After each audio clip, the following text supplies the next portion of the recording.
Shop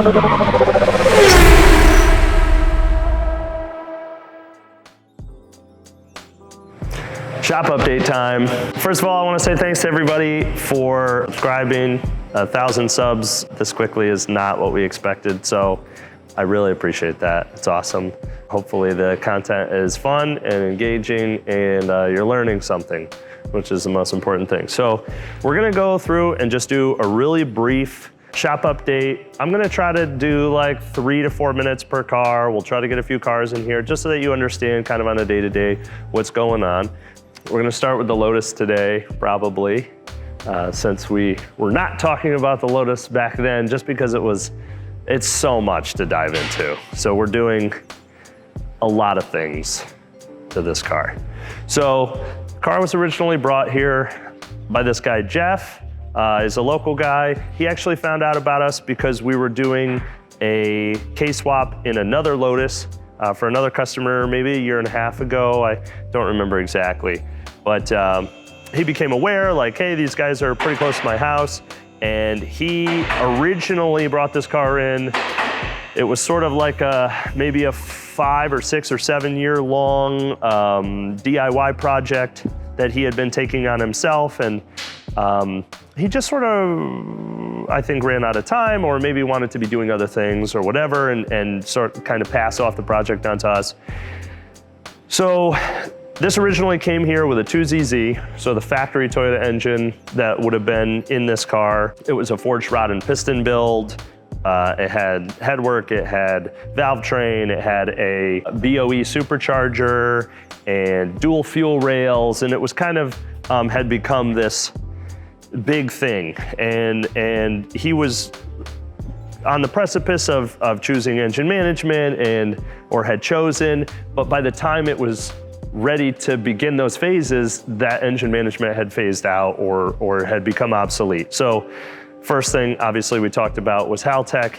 And then at one point he had mentioned to me, you know, oh, well, if the 2ZZ has a tendency to starve for oil, then I would be willing to go dry sump. And I started analyzing that cost pretty quickly, and I'm like, well, you know, do you want to dive in deeper on an inferior motor, or do you want to go with something that's very well supported in the aftermarket? Obviously has its pitfalls and things like that, especially when you're in a high grip car like this, but something that's gonna serve you better in the future. So we ended up sort of scrapping the 2ZZ idea and going with a K Series. So we'll come around to the back here. We've ended up doing a K24 turbo. So we're in the process of doing the turbo setup right now. We originally started with the K-swap. Now what was interesting is this car already had an E153F transmission conversion. And for those that don't know what that is, that's an SW20 MR2 turbo transmission. So like a 97 MR2 turbo SW20.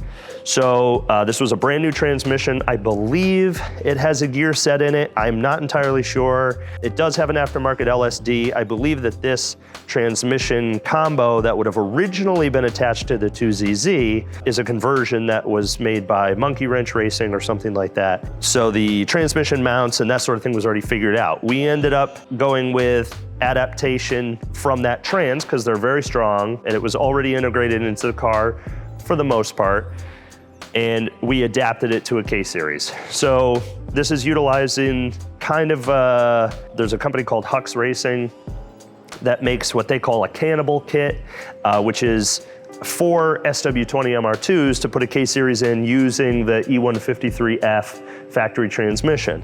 So we use some parts from the cannibal kit. I reached out to Eric at Hux Racing and you know, sort of shared what my intentions were. Hey, this is what we want to do. It requires a little bit of change and a little bit of this and a little bit of that. And we had already switched to the C60 style shifter. So this is the Lotus shift exchanger and Lotus coils or cables, excuse me. So these, the way that this is shifted is not standard for an SW20 MR2. You'll see the cables come up from the back. This is actually original Lotus shift bracket and shifter exchanger that you can see right down in here where this counterweight is. That's sort of an adapted C60 shifter.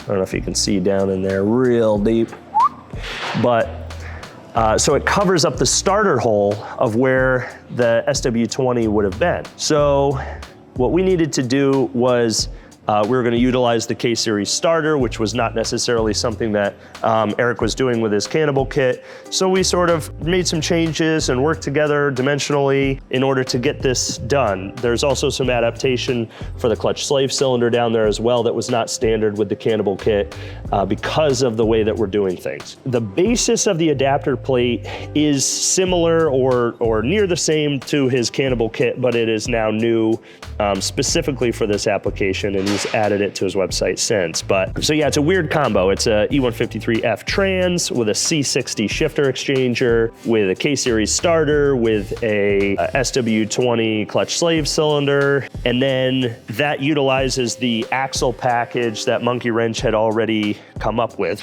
Now we've got this turbo in here. This is just sort of mock-up placement, so I'll pull that out of here real quick. And the turbocharger is a EFR 7163. This is the same turbo that they use like on the Indy cars and stuff like that. I love EFR turbos, they're fantastic. The wheels are extremely light, they spool extremely fast. This is 10-year-old technology by comparison to the Garrett G Series, and it still outperforms it on a direct frame size to frame size comparison. So if you have the patience, certainly buy a Borg-Warner EFR.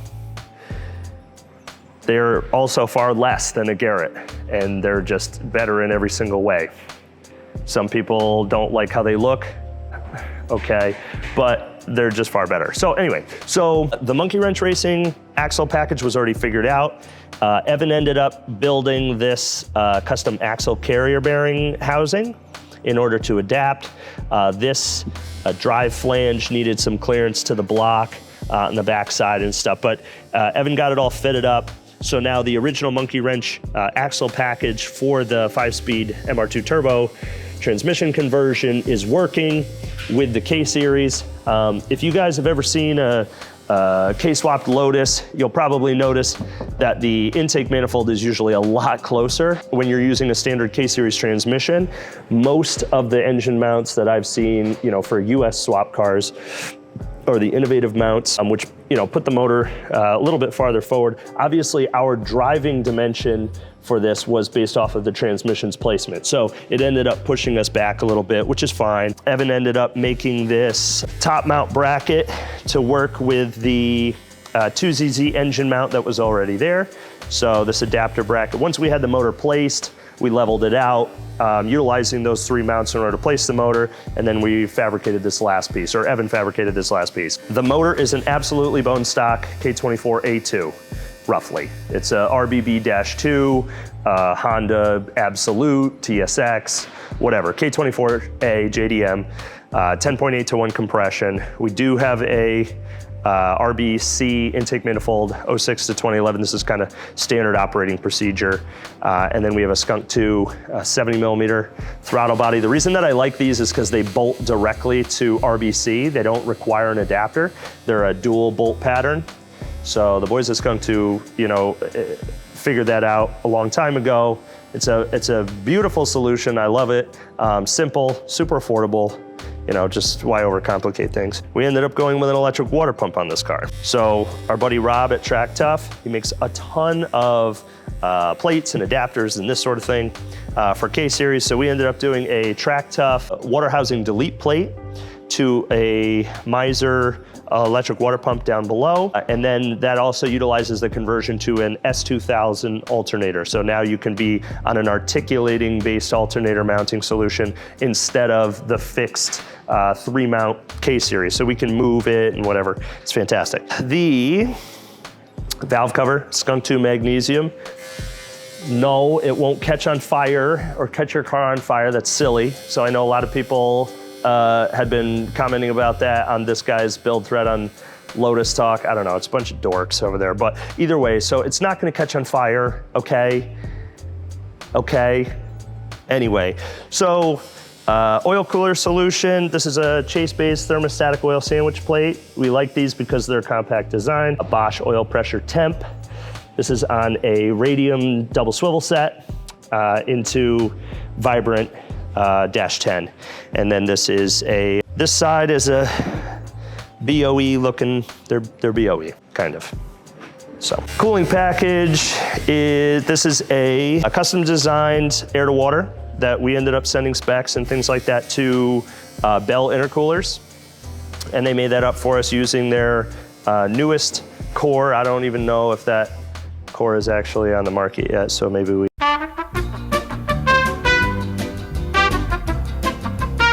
we ended up having one place to put the cooler, kind of, and we're like, well, we want it packaged very tightly.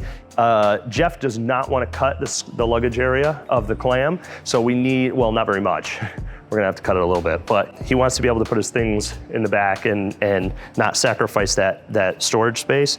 So we had to package everything inside of the frame. You know, a lot of guys will just, they cut out the back and they've got intercoolers back here and turbos and blah, blah, blah, all this stuff, and exhaust goes up through, and he didn't want that. He wanted it to be packed, you know, between the frame rails. So this was really the only logical place to put it. The turbo will be mounted as such, you know, something like this, etc. This is still a work in progress or whatever. The intercooler pipe will go up and over into the inlet side of the air to water, and then come out of the air to water and go directly to the throttle body inlet. So vertical flow, I guess, if you want to call it that. Vertical flow into the intake and an extremely short run plumbing. This is a 1,000 horsepower support intercooler core, constant duty, 1,000 horsepower. Obviously that depends on what you've got up front for a heat exchanger. We are using the BOE 400 kits. They're supercharger kits, heat exchanger up front. And you know, if it can cool down a terrible root style heat pump like that, then it should be able to do just fine at sub 100,000 RPM impeller speed on a Borg Warner, so no sweat. Track Tough swirl pot, the guts, you know, the main fabrication parts we bought from Track Tough. Evan fabricated up the swirl pot. He's currently working on the swirl pot and fill tank for the air to water system as well. Electronics back here, we've got an anti-grav battery. Lotus people will realize that this battery is on the opposite side. Normally it's over on the other side. We moved it over to here to short run everything. We have an electronic battery disconnect solenoid. This is like a 200 amp, 220 amp deal. ECU, big surprise, Haltech. Haltech R3. We got in really early on the R3's launch, so this car was slated to have an R3 basically from the time you could physically buy these in North America. It had one on it already. So the R3, you know, initially when they came out, they didn't really make much sense to me, but after installing an R5 on a 4-cylinder car, we had so many extra inputs, it was like ridiculous. So I'm like, you know what, maybe the R3 makes perfect sense. You still have the 420 amp high amp outputs, but it cuts down, I believe, from 14 to 8 or 14 to 10 8 amp outputs. It's more than enough. You know, we're gonna have all the stuff on this car. EGTs on every cylinder. We've got our CAN Lambda. We're running the intercooler pump. We're running the fans for both the transmission cooler and the oil cooler. We're running the after run circulation pumps. And I mean, it's literally everything. Fuel pumps, everything will be run off the Haltech. There's more than enough. We are also using that in combination with some of the factory wiring as well, just because why reinvent the wheel? Those circuits already exist. We are interfacing the multifunction relay with the ECU as well, the same way that we did on our previous K-swap Lotus builds and stuff. Fuel system, ID 1300s, radium fuel rail. We also have the radium on-rail fuel pulsation, or excuse me, fuel pressure regulator, and then underneath we have the fuel pulsation damper that helps to level out the oscillations in pressure as the pump is pumping. And as the injectors open, you get this, you know, inrush and delay, and inrush and delay, and inrush and delay, and you'll see your fuel pressure actually oscillates, and it's just pain in the butt. So that's just a brief walk around on what's going on with this car. I've probably already said way too much and pushed it into way more minutes than I anticipated. We are going to do a standalone video on this car. This car is extremely complex and in-depth, and there's a lot of things that I want to share. There's a lot of details that I want to share and go over. It's a really interesting project. Jeff has been fantastic, you know, giving us basically complete autonomy in order to create what we believe is our best vision to execute his goals. So certainly look out for a more in-depth video, and we'll cover some of the other stuff, a lot of the other stuff in that video. So I want to move on now to the RSX.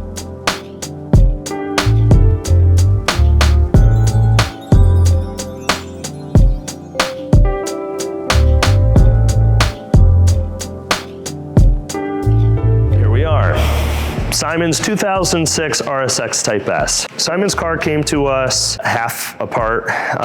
He had been working with somebody down in his area. He's from New Jersey. He had been working with someone down in his area to put the car back together. They got a certain amount of the way done, and he was not able to contact them, or they fell out of contact or something. So he collected the car from where it was. It sort of hung the transmission in it. So quick backstory, he had sent the transmission and the steering rack to Evan, who owns SHG Motorworks. He does a lot of support stuff for DC5, EP3 chassis, K Series transmission rebuilds and things like that. So Simon had originally been working with Evan on the side to fix some of the things. I believe his transmission exploded, and the rack, which is an extremely common issue on these cars, the rack had developed a ton of play and worn out the spur gear and this and that. So he sent it up to Evan for a rebuild. So he got those items bolted in so that the car could be a roller, and Evan brought the job into the shop here to complete the full scope of everything under the TCS roof. So here we are. A lot of changes have been made. Simon had been struggling with some things over the years, and he had things that he wanted to change and update. We started talking about, what his use case for the car was, which is primarily track day car, and he was still on a Honda. And I'm like, you're kind of shortchanging yourself here, both in terms of safety and the ability for expandability. So we went with the Haltech, and we ended up doing a replacement harness. This started life as a Rye-wire harness that we then modified, or Evan then modified in order to integrate directly into the Haltech Elite 1500. He's also added some auxiliary sensor stuff. Simon, wanted functional AC, so he's got functional AC. As well as a rear wheel speed for traction control and that sort of thing. So there's a bunch of extra features here. A lot of these parts were already here as well, like the Inconel heat shielding, which I believe is from LA Racing. I would have expected this to be from TurboSource, but either way. So that was already on there. He was on a Gen 1 3076R Garrett. Center section failed. Big surprise. So we ended up switching him to an EFR 7670 so that he's going to be able to have a wide range of power levels and beautiful drivability, wonderful spool, and extremely reliable. Bearing center section is almost double the thickness of a Garrett. The service life of an EFR is just light years ahead of a Garrett. So, okay? So yes, so here we are, fresh set of shifter cables, a lot of heat management going on here, oil cooler, hose routing and heat thermal management, custom AC line that Evan built as well. The car did not have heat in it also, so Evan has put the heater valve back in, made a tight routing in order to get the stuff off of the header and create enough room for us to put a downpipe down in there. A lot of thermal management on the harness and things like that. Direct mount fuel pressure regulator from Radium, DMR. I think this is an ID1000 car, probably an old, Bosch 040 part number, old Bosch Motorsport, prior to them being ID1050X or whatever. Back when I first started doing Honda stuff, I was already doing Honda stuff by the time those injectors came out, but basically the Bosch revolution. When the Bosch thousands came out in the early 2000s, these were the style that they were. And then the rest is history. ID got involved, Bosch Motorsport, direct, match made in heaven, stainless steel internal bodies, blah, blah, blah, blah, blah.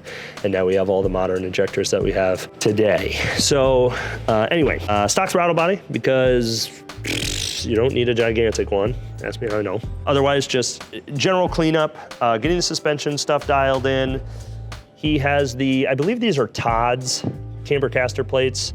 If you're a DC5, EP3, you know, RSX, whatever, enthusiast, you'll remember or know about these. These are the pretty commonly known and well-known camber caster plates. Puts the caster way back here because these cars have no caster factory. I believe that this is the Gen 2 version, right, Evan? Gen 2 Todds. So yep, Gen 2 Todds, and then Evan went through and modified them as well in order to get his damper set installed on that. What else we got? Let's go to the interior.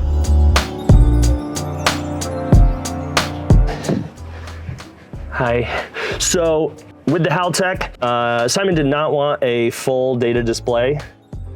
He wants one, he just doesn't know it yet. But for now, we're doing a CAN gauge from Haltech. This will have all the important data that he needs directly over CAN.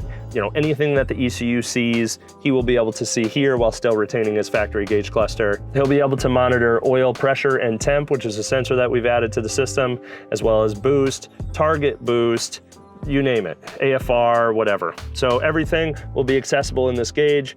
Evan found this nice little adapter ring that puts it into this vent, very cool. Keeps the vent functional as well.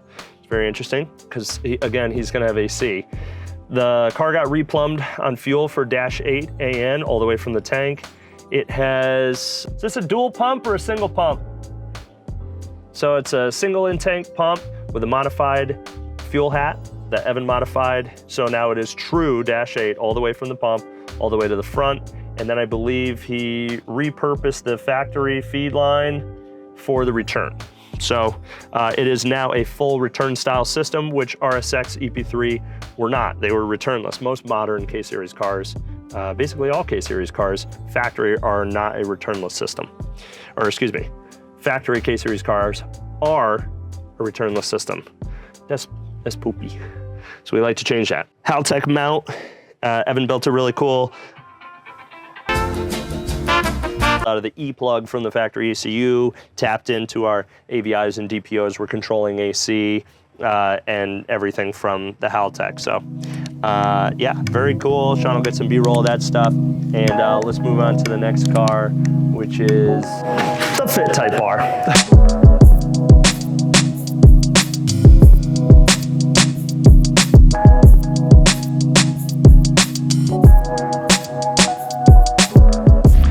Fit Type R. Here it is. I don't know if you've seen, I don't know, some people have. If you have not seen the video on this car, you can go over to Revival Motoring's YouTube channel. We'll put the link in the description, but this is what we call the Fit Type R. So this is Ron's K24 Fit. I don't even know where to begin. Just go watch the video. It's gonna be much easier to do it that way than go over the 45 minutes worth of talking I did on the last time that we went over the car, but it's sick. Go check it out. Link here, link there, link. There's links everywhere. Come on. Spoiler, it doesn't have the motor that it had in that video. So although this will look very similar to the original engine package met its demise on track. The cylinder head ate itself, and the heads of the valves snapped off and smashed into the pistons, which is very unfortunate. But we've decided to go a different route this time. We were sort of at the ceiling for performance on all motor with pump gas, and we did not really want to push it any further in terms of duty cycle versus use case. So we ended up going with a Charger. We've rebuilt a new motor. This is still a 4-port head conversion, but it's a stock RBB-2 with the necessary modifications to the deck surface. I welded up the deck surface and sent it to our local machine shop to be machined because we obviously ran into a reliability issue with our previous machine shop, and that's that. So the bottom end is also a fresh bottom end because the previous one, which was a Ford rod piston combo, ate a bunch of bits. So we needed to do a fresh bottom end. It's an R40 bottom. We ended up going with JDM CRV R40, which puts us at 10.5 to 1 instead of the 12 to 1 that it was before, but an 11 to 1, on a K24 Z7 or something like that. So we wanted to bring the compression down a little bit so that we're not running into detonation issues or pre-ignition issues running pump gas. Again, this is to run pump gas and optimize the performance of the car for pump gas. So we've got a C3094 charger on here. This is started life as an 8th gen kit, which we've now been modifying in order to fit the Honda Fit chassis, including designing new mount brackets and things for their charger for the 8th gen or 9th gen, same intercooler rather, in order to mount that into the car, mounting provisions for the Rotrex oil cooler, etc. Some cooling neck things need to change. We have also, since the original video, went from a 506 final drive, FD2R, we're down to an RSX Type S USDM 4.3 final drive, just because he wanted the revs to come down on the highway. So I think we can do, with the 235 17s in the front, we can do 80 miles per hour at 3,000 RPM, which is like perfect, because he does like 74. So he just wanted to get out of the drone zone. He was very much in the drone zone.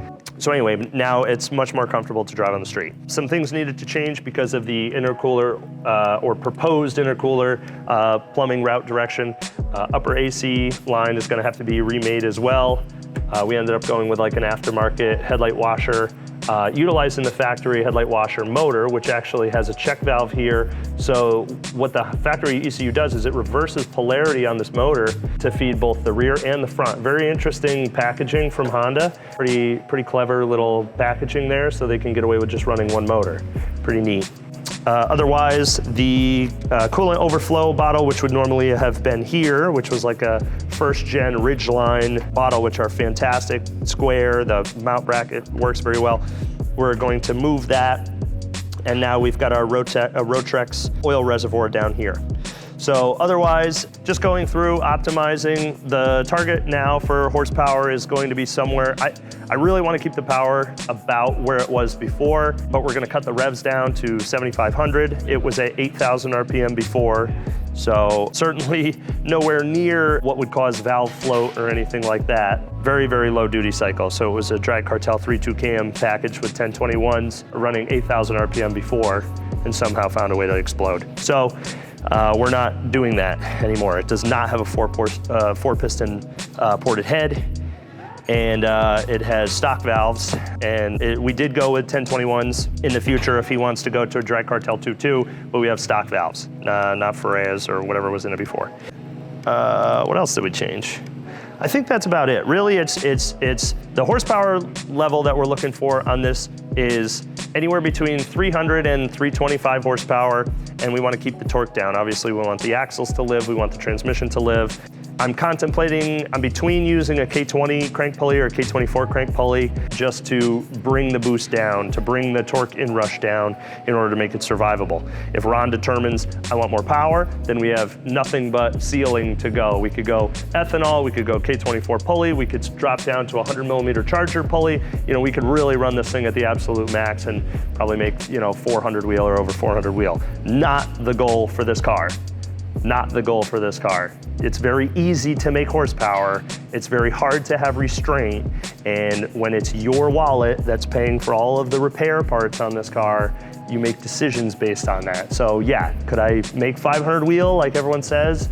Sure, but it's ridiculous, and it's not what we're doing here. So if you don't get it, you don't get it, sorry.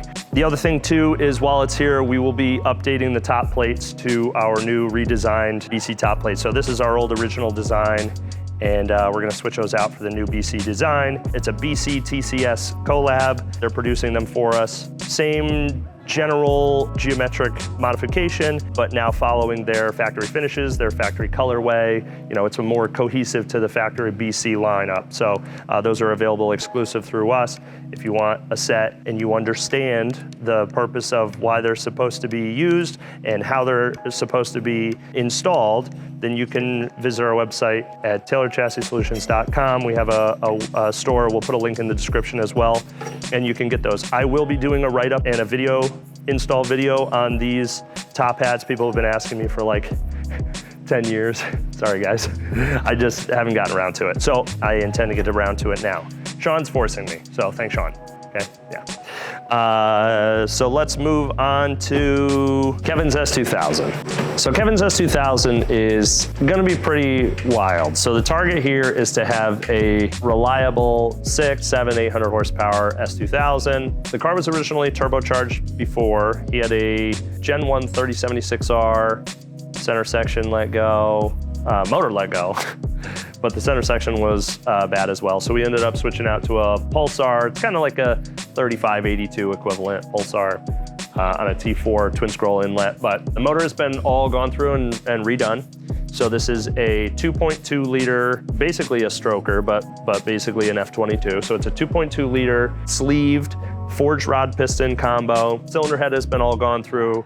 Supertech springs, retainers, valves, stock cams, I believe. Stock intake manifold. We've undergone a T56 Magnum XL conversion. That was from Granis Racing, as well as their Ford 8.8 rear end conversion. So it's a 8.8 IRS diff in the back. It's an aluminum casing diff, I believe, from a Navigator, Lincoln Navigator. So pretty cool. Everything bolted up really well from Granis. You have to pound the tunnel pretty good because these F2000s have a pretty small tunnel. Car's on Haltech. And the car also has tucked AC and things like that. So pretty feature rich. We've moved a lot of things around. We ended up going with a schmuck built center frame piece. This just gives us a whole bunch more room around the bottom of the turbo, gives us the ability to run lines and that sort of thing across. And just overall cleans up the aesthetic in the bay and makes it easier for us to operate. It's remote oil filter, thermostatic oil filter. We're gonna have oil cooler. The turbo kit originally started life as a full race twin scroll turbo kit, forward mount, and it's a 3-inch exhaust, which will probably be a restriction at first, for peak power, but we're just trying to set the car up on wastegate spring for now, make somewhere in the mid 4s to 500 wheel so that he can break the motor in and do systems checks or whatever, and then come summertime, we'll turn it up. But yeah, we've gone through, cleaned up the wiring. This car had a tucked fuse box, so we needed a way to disconnect. We created a fuse box, large power, disconnect lug, and all that. Some of the things were already here, and they'll be moved and rectified or whatever. But again, I don't want to downplay exactly how fast this car is going to be, but it'll be fast. I mean, it's 600 to 700 horsepower. He will run eventually full ethanol and all that fancy stuff. So the drivetrain is really important on these cars to beef up, because the factory S2000 transmissions and diffs are very small and very weak. So now with the T56 and the 8.8, he should be set for, he should be able to make 1,000 horsepower eventually, but we'll see.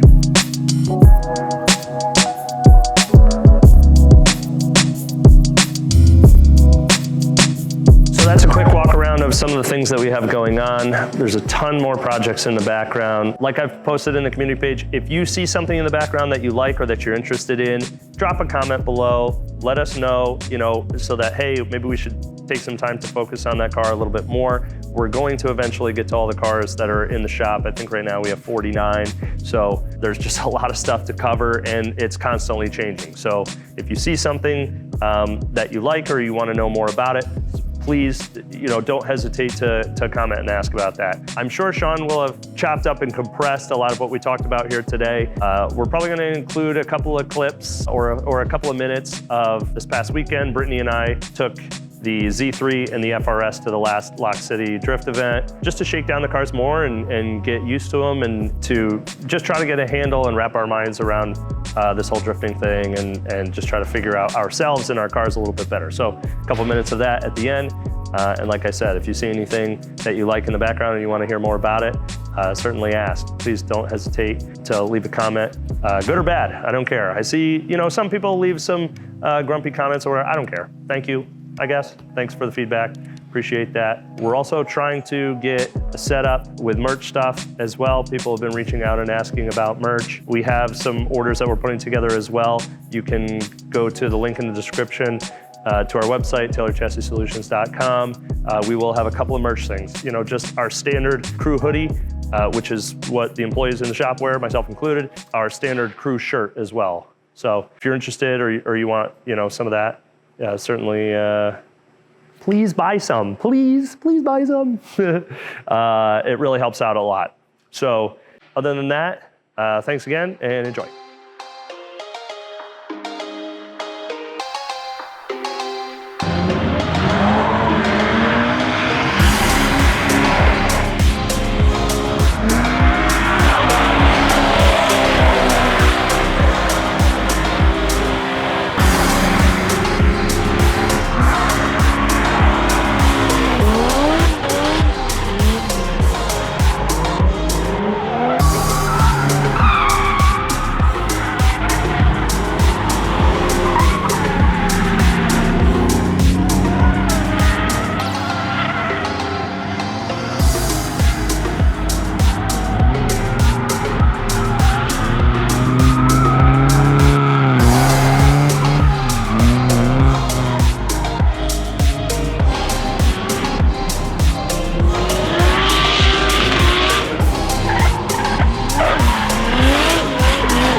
Now you've experienced braking. The whole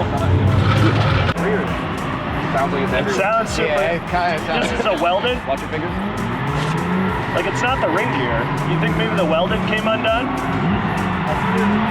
Let me run it. First spin it. Wait, hold on. Here, hold that wheel.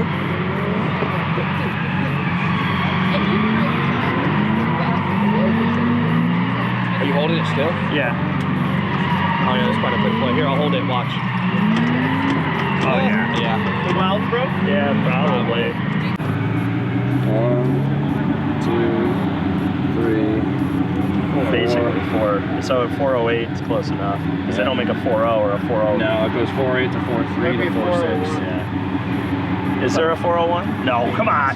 Come on. It's not a 4.3, is it? I don't think so. No, you were approaching 4.